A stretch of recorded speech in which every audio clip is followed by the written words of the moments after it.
या तारखेला होणार आहे शेतकऱ्यांचं कर्जमाफ, म्हणजेच शेतकरी कर्जमाफी योजना आलेली आहे मित्रांनो। चला तर या व्हिडिओच्या माध्यमातून शेतकरी कर्जमाफीची संपूर्ण माहिती जाणून घेऊया आपण।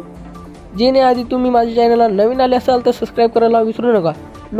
लोन विवर म्हणजे कर्जमाफी। महाराष्ट्रातील शेतकरी वर्ग सध्या अत्यंत गंभीर आर्थिक संकटाचा सामना करीत आहे। अतिवृष्टी आणि पुराच्या त्रासामुळे खरीप पिकाचे व्यापक नुकसान झालेले आहे। मराठवाडा आणि सोलापूर जिल्ह्यातील शेतकऱ्यांची घरे आणि जनावरे पुराच्या पाण्यात वाहून गेली। त्यांच्या समोर उदरनिर्वाहाचा प्रश्न निर्माण झाला आहे। या परिस्थितीत शेतकरी राजा सरकारकडे कर्जमाफी मागणी केली आहे। यांनी त्यांच्या या मागणीला राजकीय पाठिंबा मिळाला आहे। शेतकऱ्यावरील कर्जाचा बोजा। महाराष्ट्रातील शेतकरी कर्जाचा बोजा प्रमाण चिंताजनक पातळीवर पोहोचला आहे। विविध राष्ट्रीयकृत आणि खाजगी बँकेकडे त्यांची एकूण थकबाकी 45,04,700 कोटी रुपये इतकी आहे। या मोठ्या रकमेमुळे सुमारे 25 लाख शेतकऱ्यांना भविष्यात नवीन पीक कर्ज मिळण्यात अडचण येत आहे।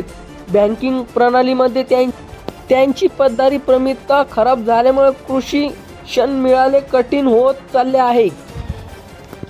याविषयी अंदाजे 10 लाख शेतकऱ्यांना खाजगी सरकाराकडून 1.5 ते 2 कोटी रुपयाचा कर्ज घेतला आहे। या अनौपचारिक कर्जाचा व्याजदर अत्यधिक असल्याने शेतकरी कर्जाच्या जाळ्यात अडकला चालला आहेत। जर वेळेत योग्य मदत मिळाली नाही तर अनेक शेतकरी आत्महत्येच्या वाटेवर जाऊ शकतात। आर्थिक नियोजनाचं आव्हान सामना कर्जमाफी मागणी न्याय असली तर याचे आर्थिक परिणाम लक्षात घेणे आवश्यक आहे। राज्याच्या अर्थसंकल्पावर मोठा ताण येण्याची शक्यता आहे।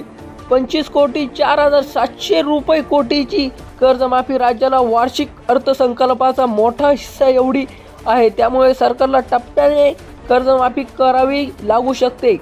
प्राधान्यक्रमानुसार सर्वात गरजू शेतकऱ्यांना पहिल्या टप्प्यात मदत करण्याचा विचार केला जात आहे। धन्यवाद।